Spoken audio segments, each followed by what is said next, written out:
between classicism and modernism.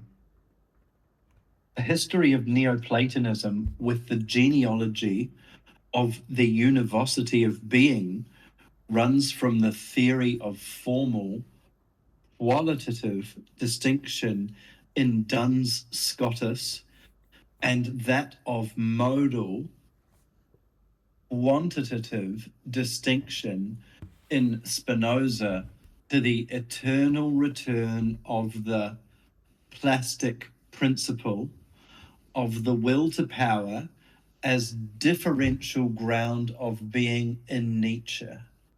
And plastic principle, there's a really interesting thing here. I don't know if you've ever heard the term, you must have read the term plastic arts. Usually when you read old books, you'll see the term plastic arts and plasticity. And when there's sculptural ornament on a building, they'll say it gives the building a plastic quality. And it means something that can be molded. It's something that you can use to show movement. And plastic arts refers to painting and sculpture. He's using that term, this movable, moldable character of the will to power as differential ground of being in Nietzsche. So the first thing is univocity of being, and Duns Scotus theory is formal qualitative distinction. What is the quality that makes this thing distinct? And then he is comparing this against Spinoza, and Spinoza is making a quantitative distinction of modes. And then Nietzsche's eternal return is eternal, but it's something that's kind of changeable or moldable of the will to power as differential ground of being in Nietzsche. But I don't know about differential ground of being in Nietzsche. He's not saying plastic arts. He's talking about the genealogy, so the history of the idea of the univocity of being. Duns Scotus sees univocity of being as a quality, while Spinoza is seeing it as something quantitative in modes. And then Nietzsche's idea of the eternal return. We would need to read something about what is the differential ground of being in Nietzsche. Well, I guess that's sort of what the interplay between qualitative and quantitative distinctions ends in. But with that notion of plastic principle, it looks like there is a comparison between the shaping and molding and plasticity. And if we're thinking about just that idea of plasticity and the malleability of being that is expressed here in the univocity of being, which would be like Deleuze's conception of the univocity of being instead of the classical conception. And what is a univocity of being? Does this go back to the axiety and the thisness of the individual being? Univocity of being is the idea that words describing the properties of God mean the same thing as when they apply to people or things.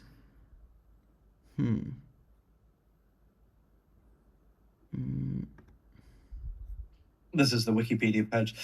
It is associated with the doctrines of the scholastic theologian John Duns Scotus. In medieval disputes over the nature of God, many theologians and philosophers, such as Thomas Aquinas, held that when one says that God is good and that man is good, man's goodness is only analogous to, that is similar to, but distinct from God's goodness. John Duns Scotus, while not denying the analogy of being a la St. Thomas Aquinas, nonetheless holds to a univocal concept of being. Scotus does not believe in a univocity of being, but rather to a common concept of being that is proper to both God and man, though in two radically distinct modes: infinite in God, finite in man. The claim here is that we understand God because we share in his being, and by extension, the transcendental attributes of being, namely goodness, truth, and unity. So far as Scotus is concerned, we need to be able to understand what being is as a concept in order to demonstrate the existence of God, lest we compare what we know, creation, to what we do not. Thomas Williams has defended a version of this argument. Gilles Deleuze borrowed the doctrine of ontological univocity from Scotus. He claimed that being is univocal, that is, that all of its senses are affirmed in one voice.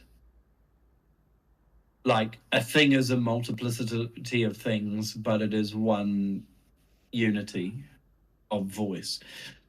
Deleuze adapts the doctrine of univocity to claim that being is univocally difference. Yeah, so in discussion with Sejord, when he's talking about Deleuze's ideas of univocity of being, he says, quote, "You know that Deleuze is famous for this ontological hypothesis, the univocity of being, according to which being is said equally of everything but of everything that differs. So we don't have a unitary understanding of being. We don't even have a single concept of being. What we have is a being that is univocal, but precisely not its concept." So there might be some difference between Duns Scotus' idea of univocity of being and Deleuze's, and some similarities too, but should we keep reading?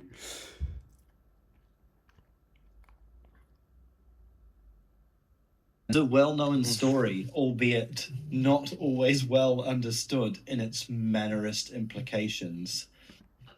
Much less known and more interesting for our purposes is the ambiguous role reserved in it for Leibniz.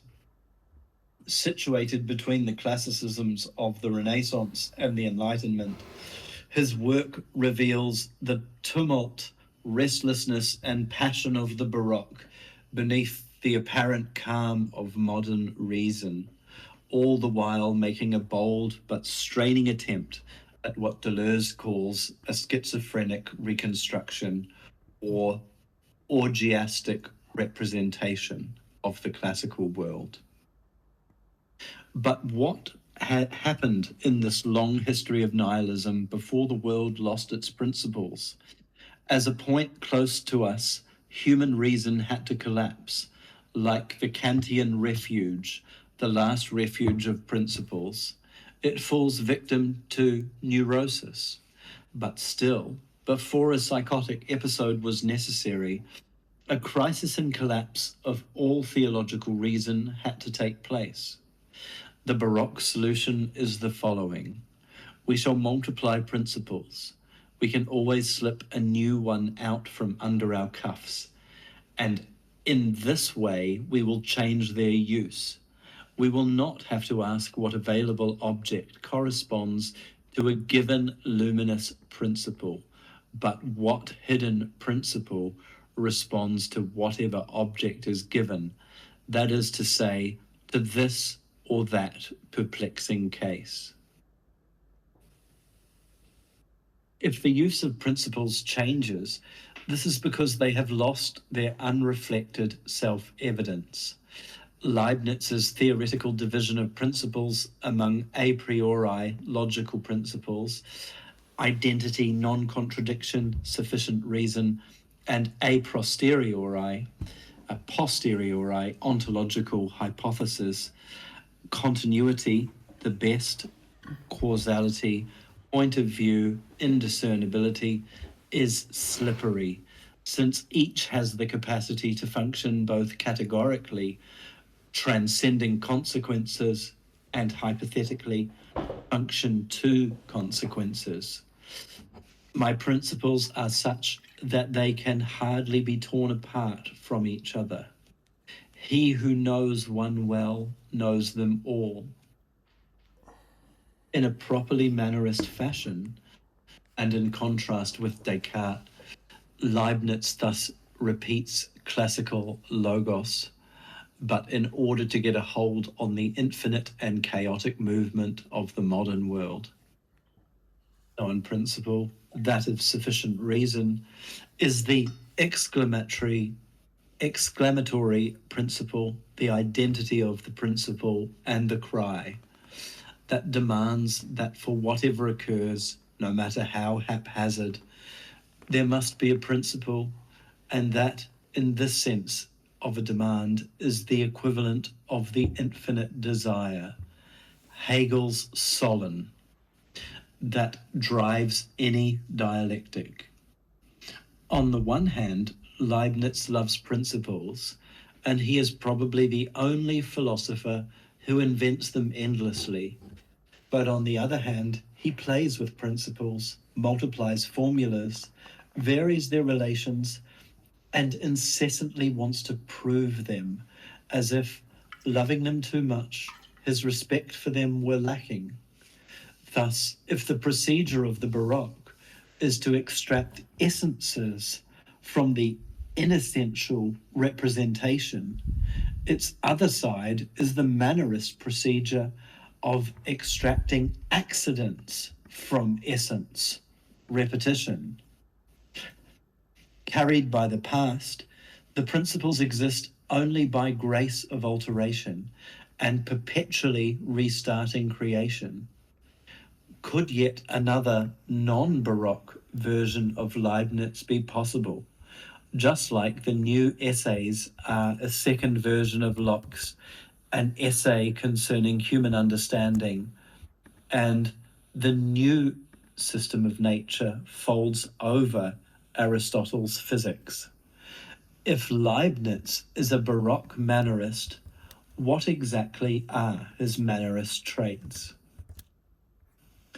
Unlike Spinoza, Leibniz was not a radical enlightener, but a revisionist who always defended theological, political, and natural order. But precisely to ground this order, he delivers himself to an exuberantly fragmented and prolific creativity that is at work across diverse materials and practices. He repeatedly identifies himself with the conceptual persona of Pasidius, peacemaker in the tradition of Hermes, the agent of rapprochement who deployed networks to eliminate war and contradiction, not heterogeneity and multiplicity. In the resonance of versions, there is no such thing as a commonplace. Instead, things and concepts never cease to emerge out of chaos in a grinding, non-linear fashion. Philosophy functions as a part of referential system for universal communication and circulation, in which a model or an axiom, whether in art or mathematics, is never an original, let alone an aim in itself, but a further problematization of the common world. This is why Leibniz needs a much thicker language than Spinoza, a language that operates between the intelligible and the sensible. The system itself only exists as the cumulative effect of its various philosophical and mostly non-philosophical problems. In each of its versions, the monadology describes a virtual world of machinic interactivity, of which the flywheels are the individuating but not always well adapted manners, each spontaneously constituting a perfect world on its own, yet simultaneously expressing all the others in a labyrinthine polyphony. Consequences revise principles. Following Deleuze's suggestion, we can understand principles as monads, reigning by unfolding themselves in a zone of clarity where they apply to a particular genre of cases, all the while already or still existing as folded in what precedes and what follows. Leibniz adopts the concept of the monad from Neoplatonism in order to describe that state of unity that sequentially develops a multiplicity according to its law of the series, thus grounding causality in its own way. Whereas Bruno understood the soul of the world as universal complication, and Spinoza defended a monistic concept of substance. Leibniz upheld both the auto-inclusive nature of finite individual soul substances and their infinite comprehension against the danger of pantheism. As a pars totalis, a monad is not itself part of any series that might be included in other monads, but expresses the world by drawing exclusively from its own depths. This, according to Deleuze, is the entire formula of the mannerism of substances. All is born to them, the monads, out of their own depths, through a perfect spontaneity. Each monad desires and produces existence in its unique manner, while the world has no reality outside of its many individuating expressions. As a consequence, the Baroque world is a world not of hypostasis, but of metastasis, each of which is univocally perfect. Immanence is not the hypostatic immanence of the explicatory emanations to the complicating one, but the common limit of all heterogeneous series of explications, and by implication their resonance in a way that is transversal to, although inextricably bound up with, the evolution of the material world. Leibniz, of course, compromises immanence by reintroducing a strict hierarchy of monadic substances based on divine analogy. Monads set the fixed and sedentary limits of the infinite flux of the Baroque world. But perhaps it is of all things his theism that makes Leibniz more radical than Spinoza in one crucial respect: the ontological decentering of agency in the expressive character of particular individuals. For while God is the architect and creator who selects the best of all possible worlds, he is not the agent of all action, but relies on the participation of others. Having pre-programmed the other monads in such a way that they harmonize with one another on a collective plane of composition, he essentially plays the second fiddle. The world is neither given once and for all, nor does it die and get reborn at every instant in a constantly renewed creatio continua, the theological and Cartesian interpretations of divine creation. Rather, created substances originate, so to speak, through continual fulgurations of the divinity from moment to moment. The energetic being of potential is assumed by every existing creature. God acts in the most perfect manner, but he is just one monad among others. each of which is a little god that actualizes a version of the world independently. Although windowless and doorless, each monad is thus the double of all others in an infinite play of repetitions, radiations, correspondences, deformations, in short, modifications. Every substance is like a complete world and a mirror of God or of the whole universe. This Baroque pluralism of creatures, Whitehead, quoting James, speaks of the shifting character of creativity that makes for a buzzing world, provides a first indication of why it is possible to develop the concept of Mannerism through Leibniz. Continuing the Christian tradition in Neoplatonism, Leibniz exempts all the resources modal philosophy has to offer from the pantheist danger attaching to it. At the same time, he salvages Aristotelian substances while implicating them in the reality of the virtual, the varying combinations of non-essential modes of existence within the given world. For what else is the striving exigentia pretensio of possibles, if not a play of manners that are perfect in their existential tendencies, but lacking in determined reality?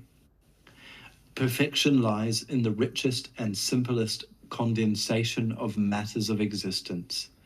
Everything that is possible desires existence and hence exists, as long as nothing that also desires existence impedes it, because it is incompossible with the first. Once we start from the intrinsic creativity of reality, it is no longer the possible that resembles the real, but the real that resembles the possible.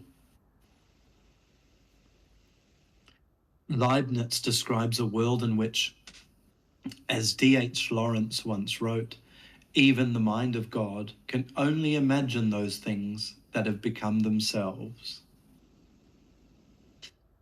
As Soriau points out, Leibniz is interesting because of his swaying between an ontic pluralism, posing the multiplicity of separate essences or ultimate realities, and redefining Aristotelian substance through the Neoplatonistic concept of the monad, and an existential pluralism based on modal individuation, posing the multiplicity of interrelated modes of existence. Agamben, too, finds in Leibniz a similar bipolar gesture that characterizes a modal ontology that escapes from the clear-cut division between essences and existence, just as for Deleuze, this wavering between the possible and the virtual makes Leibniz indispensable.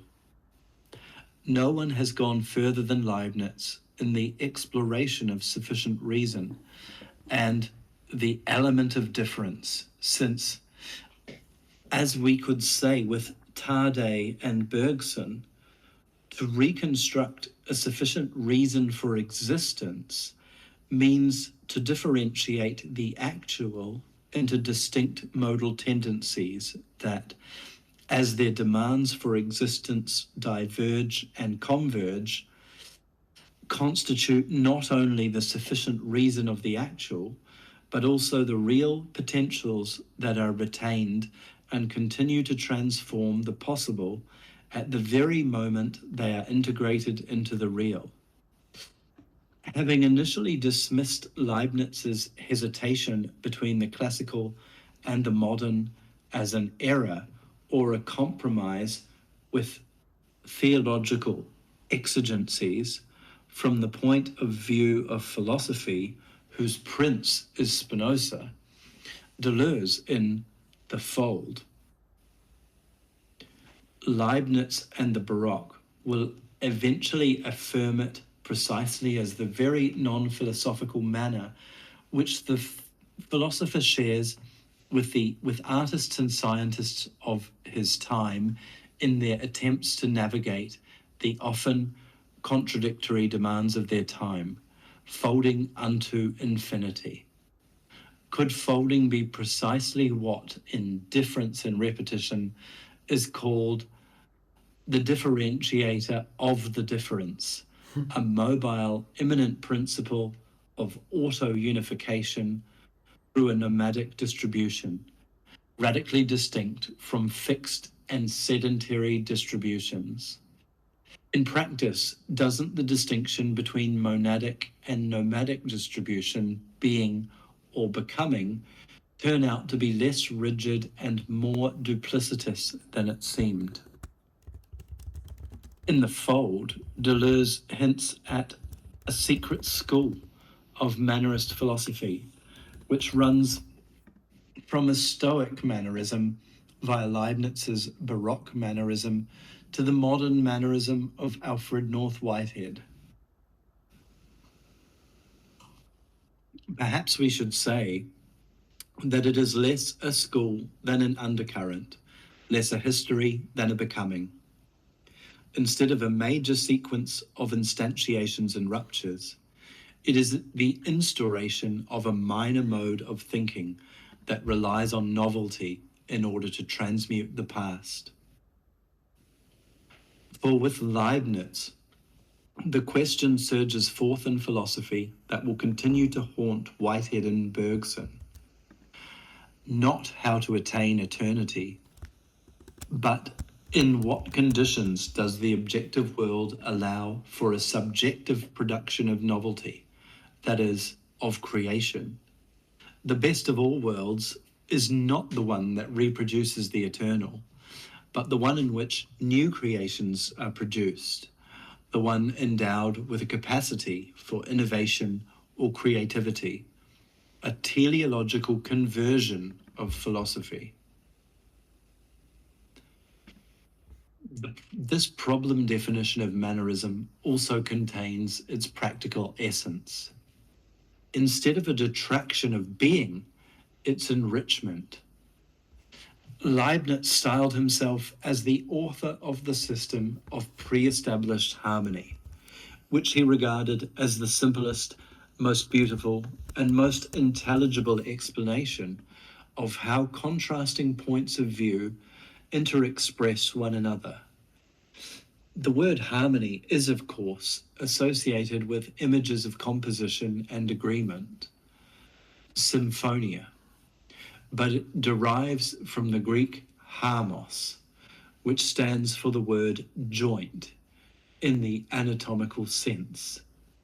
The fold is this dynamical structural element that, when considered in itself, may well appear as just another meaningless manner, a means without an end, but as genetic element of the Baroque. It is the schema of an ars inveniendi aimed at a global peace and a superior understanding. The etymology of the Latin word diplomacy leads back to the ancient Greek diploma, folded paper, license, as well as diplos, double. Diplomacy as a manipulative craft is immune to the generality of theoretical truth. It is an art of working with relations of power, which cannot do without artificial conventions and seemingly disjointed manners and gestures that allow each party present to keep their own version of the situation. As a courtier, Leibniz both represents and betrays. He discusses everything with visitors and correspondents and is sensitive to their different points of view, but at the same time, he approves of the arguments of others only by disarming them as so many representatives, modal aspects, or partial mirrors rather than imperfect representations of his philosophical system. Combining continuity with individuality, the fold everywhere and infinitely mediates a multiplicity and reconstructs unity within it. Folding is the procedure by which otherwise conflicting positions in the world can be turned into the means of a system that has the richest possible harmony for its finality. In this way, Leibniz did not shrink away from the modern, that is, pragmatist implications of Mannerism, but embraced them precisely in order to save traditional metaphysics. Modal individuation constitutes a loss of identity because in it world, God, and individual become indiscernible in immediate mutual expression. But the demand for the general differentiation of existence and being, or manner and matter, guarantees the stability of each. In a similar compositionist sense, Dewey, following the saving gestures of James and Whitehead, would later draw a monadological parallel between art and diplomacy to the extent that they both aim for non-decomposable effects while safeguarding the singularity of each of the positions involved. In a work of art, different acts, episodes, occurrences melt and fuse into unity, and yet do not disappear and lose their own character as they do so. Just as in a genial conversation, there is a continuous exchange and blending, and yet each speaker not only retains his own character, but manifests it more clearly than is his wont. Ooh, that was pretty fire. Yeah, so this is pretty heavy and a lot to break down. Yeah, there is a couple things there. I felt like he was really touching on that notion of folding over in mannerism and how Yeah. the old can always be reanimated within the new, or the old as even being a necessary condition of the new. But he also touches on that non-linear approach, that fractal nature, that kaleidoscopic nature, that cyclical colliding that occurs in mannerism. There was one really interesting one, though, where he said, each monad desires and produces existence in its unique manner, while the world has no reality outside of its many individuating expressions. And I've been really playing a lot with this idea that nothingness exists in excess outside of interrelations. So outside of relationality, there's nothing, but that means that nothing truly does exist in excess of everything, which means that everything is underpinned by nothing, and so everything is completely groundless and landless.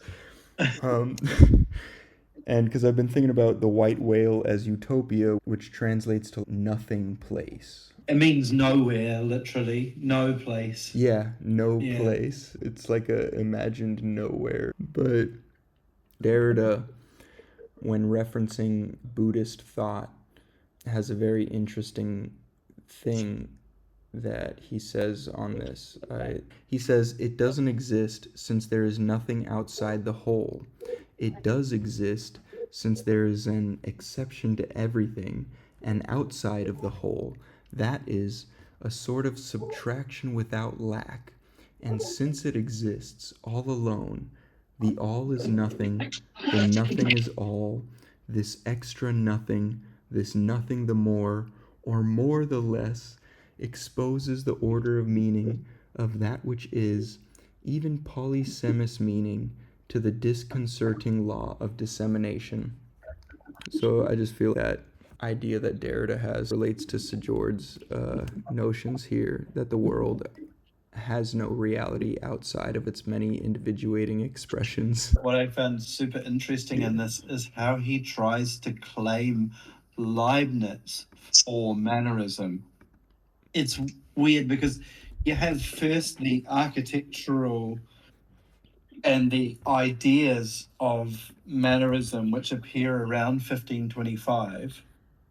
Then those ideas actually die out in the art by around 1600, and then the Baroque art period starts from around 1600 till a bit later, till about, say, 1640, or maybe a tiny bit later. And then after the Baroque, you've got the more Rococo movement, which is the following then 30, 40 years.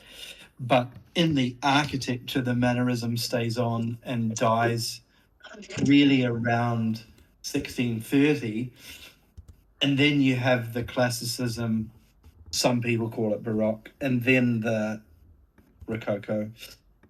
But the thing is, Leibniz is born in 1646. So he grows up under a different time frame.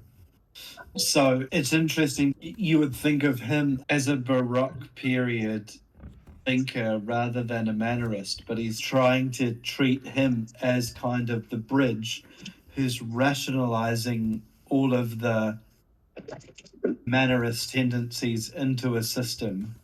He's a Baroque Mannerist. Well, it's Or similar he's a to Baroque character with Mannerist tendencies. it's similar to the idea that Whitehead is modern but not a modernist, that Sejord brought up in our discussion. Something similar with Melville is a lot of people around him were proposing this idea of radical democracy, but there's this one writer in their peer-reviewed study who argues that Melville was cautioning people against that idea of radical democracy with the critique that it basically makes more clever authoritarians because they have to earn their authority amongst the masses. So they're more skillful authoritarians by the end of it. And he was born in that transcendentalist period where America really believed in the spirit of democracy, but one could argue that he had his own anti-transcendentalist critiques of that movement. That he was an untimely writer. And maybe Sejord would say that For Ocean, the American Transcendentalist movement was what we call the Romantics. yeah. So it was the Romantic movement. So it was a kind of nostalgia.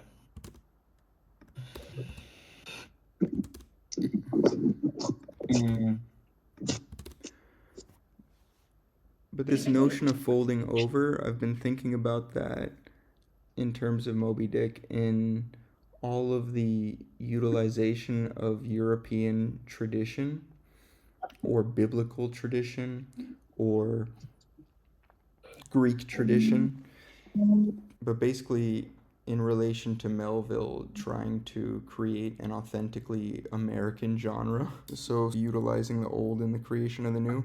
But today, I thought of a way more ridiculous way that Sejord's notion of the old being a condition of the new could be considered, which is when you're watching a cartoon like South Park and they parody previous comedies. Yeah, like Family Guy doing Star Wars. Exactly. Yeah.